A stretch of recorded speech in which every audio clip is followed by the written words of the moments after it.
Marcel Rogemont, la parole est à Patrick Hetzel.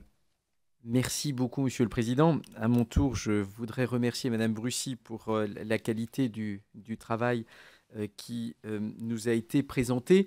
Euh, je voudrais revenir sur l'une des recommandations de votre rapport, Madame, en l'occurrence la recommandation numéro 4, où vous évoquez le fait d'exploiter le potentiel des supports numériques pour offrir des services de proximité et exposer au mieux les langues régionales. Alors, évidemment, on ne peut qu'être d'accord avec une telle proposition. Néanmoins, je voudrais insister sur un point. Christian Kert le mentionnait tout à l'heure. Il est important, même si on a affaire évidemment à un réseau national, je pense davantage prendre en compte un certain nombre de spécificités locales. Et je suis un petit peu surpris de voir que, par exemple, vous ne mentionnez pas une problématique pourtant très importante en termes de bassin de vie, qui est la question des régions frontalières.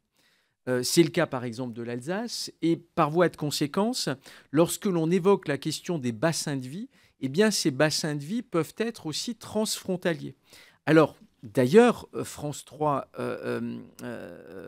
Alsace effectue un certain nombre de démarches dans ce sens, mais je pense qu'il serait encore important, vous faites vous-même référence dans votre rapport au budget que peuvent avoir un certain nombre d'autres chaînes télévisées outre-Rhin, vous faites référence notamment à la Bavière, etc.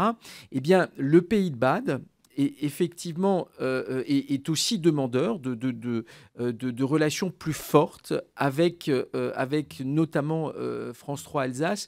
Et je pense qu'il est important qu'y compris au niveau national, nous puissions soutenir de telles initiatives parce que c'est aussi comme cela que pourront émerger de véritables eurorégions qui, dans certains cas, de toute évidence, sont de nature transfrontalière.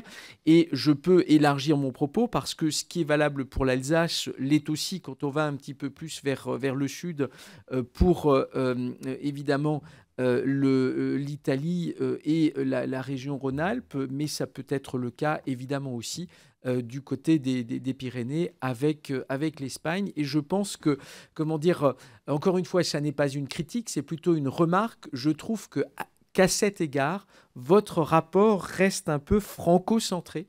Et je pense que lorsque l'on évoque cette question des chaînes régionales, il est important de prendre en compte également la dimension européenne.